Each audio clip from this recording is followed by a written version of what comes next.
Hello again, it's Robert talking about the Pathscape Create software. And the concentration of this video today is adding fixtures and fixtures of different types to your canvas. So opening up the software here, what we want to do is hit the plus sign, and we are not adding devices or looks at this point. We are going to add fixtures.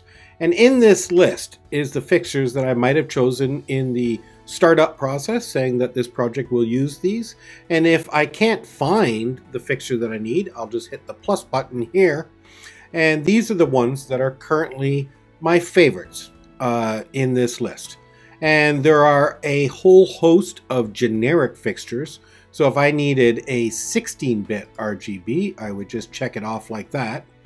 And then I could also search my local installation of fixtures that I've used in the past. So maybe I have used this source 4. And if I can't find that, then I can search online, as long as I'm connected to the internet, of course. And I know for Malaysian, I want a fuse par, so I just start typing it in.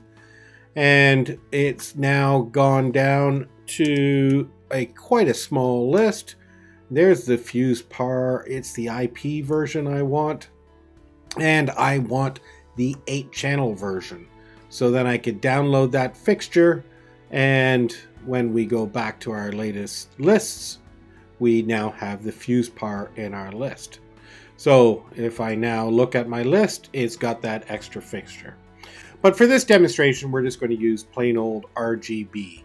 So in my background image here, I have a building, and I have some palm trees that I want to light up. Now, doesn't really matter where we put them in space, maybe the distance between them, because we might be doing effects that are geometric in pattern. So relatively it's important. I could put them at the base of the tree thinking that they're going to point up, but I just want to sort of have an idea of what they look like on the tree.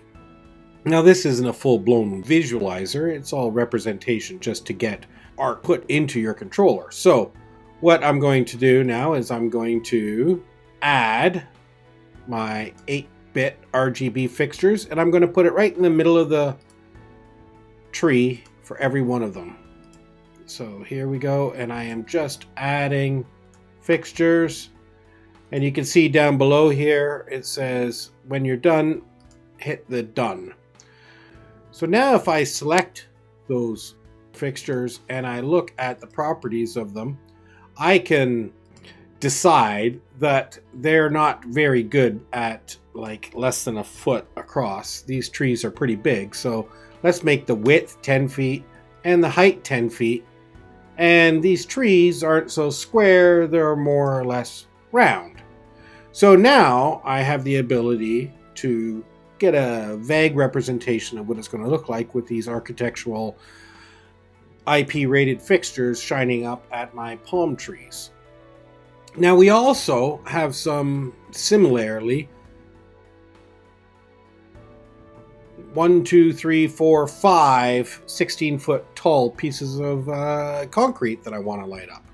So let's just add in here some more RGBs, and this time rather than click click click, I am going to drag, and this is building an array. You can see it's going to be quite a lot of fixtures, but what I really want to do is just start the array by clicking, holding, and dragging.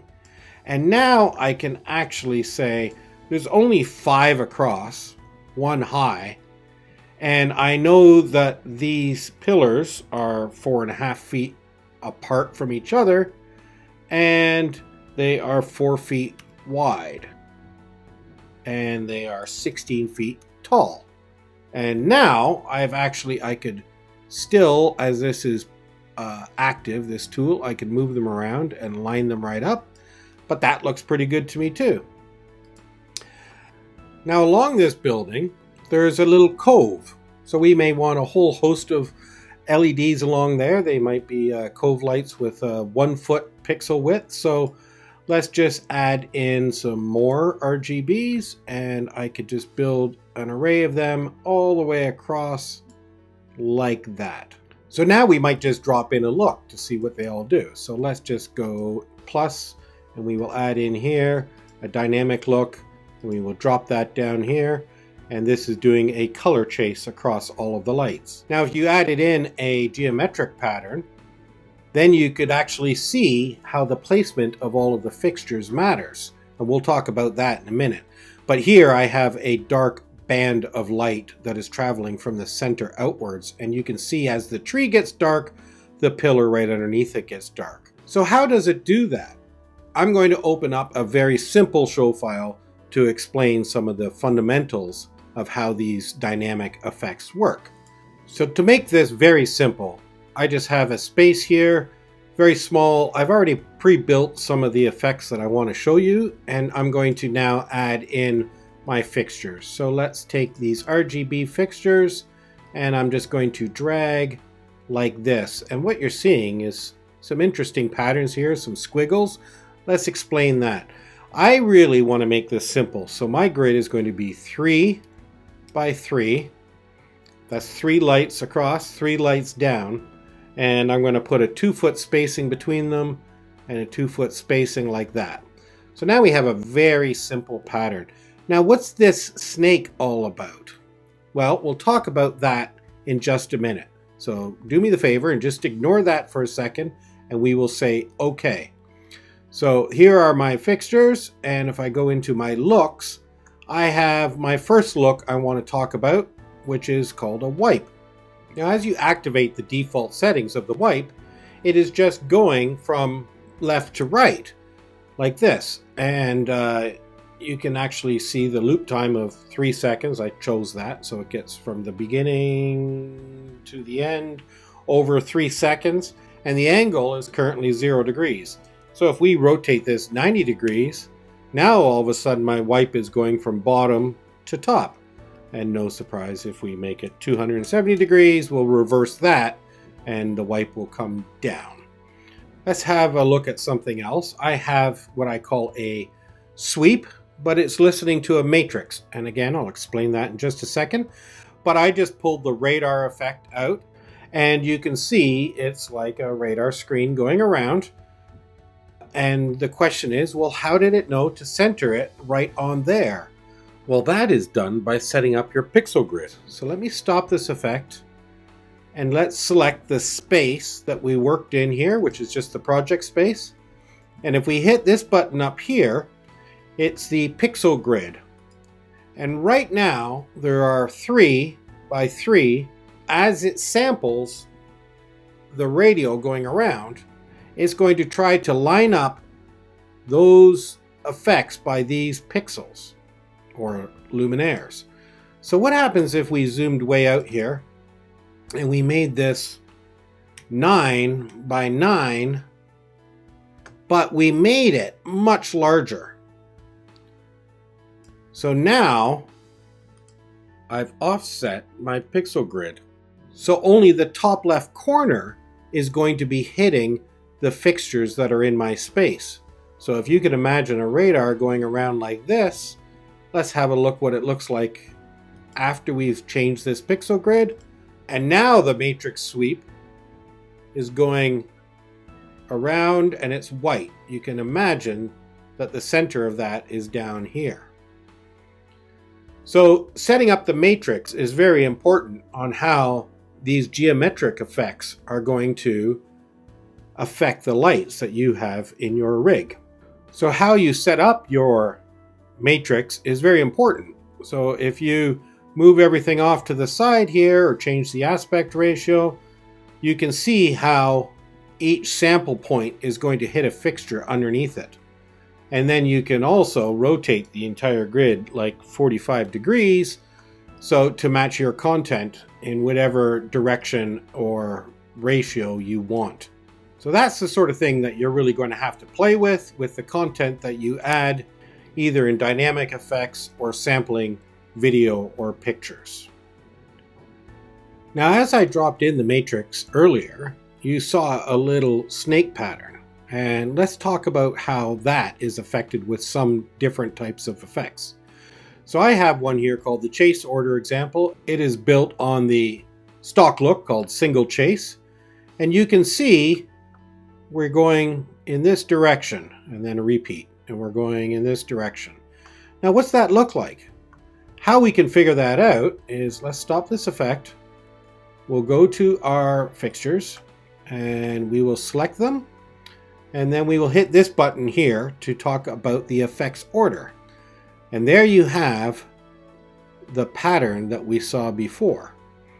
Now, if we wanted to change this, we hit this button here, the Topology tool, and we say we want to reorder these starting in the top left and then just reading like a book from left to right, left to right. So now the order goes 1, 2, 3, 4, 5, 6, 7, 8, 9. And we can change this in other ways. We could start the bottom left, up, down, up, and that will go the snake pattern like this. Let's just do one more for example. And we go left, then right, then up. So what makes sense here is maybe doing it like you would read a book. We will change it like this, and then we will now go back and look at our chase order example, and it's going reading like a book. Now sometimes you're going to have to modify these things individually. So let's go back, select the fixtures, and what we can actually see is there is an effect order. So as I touch each fixture, that's number 1, that's number 2, that's number 3, 4, 5, 6. So what if we actually just wanted it to be all of these in the first step, all of these in the second, all of these in the third? So you can select multiple ones and you can just say this is 1. These guys are going to be 2. And these guys are going to be 3. So now when we run our look, all 3 of these go on at the same time, these 3 at the same time, these 3 at the same time. And you can play with the density here. Like if we just do 10% density, you'll just get a little flash and carry on like that. Now if you selected all of these and you looked at them, you can see that they are tied together. If I selected this guy, he's order 1, he's order 1, he's order 1. If I change him to order 2, then these guys are 1, and then 1, 2, these guys are 2, and these ones here are 3. What if I took this guy and made him 4? So now these all go in an order. These 2 go in an order. This guy's by himself. These 2 in an order. That might be a bit weird, but let's have a look and see what that looks like.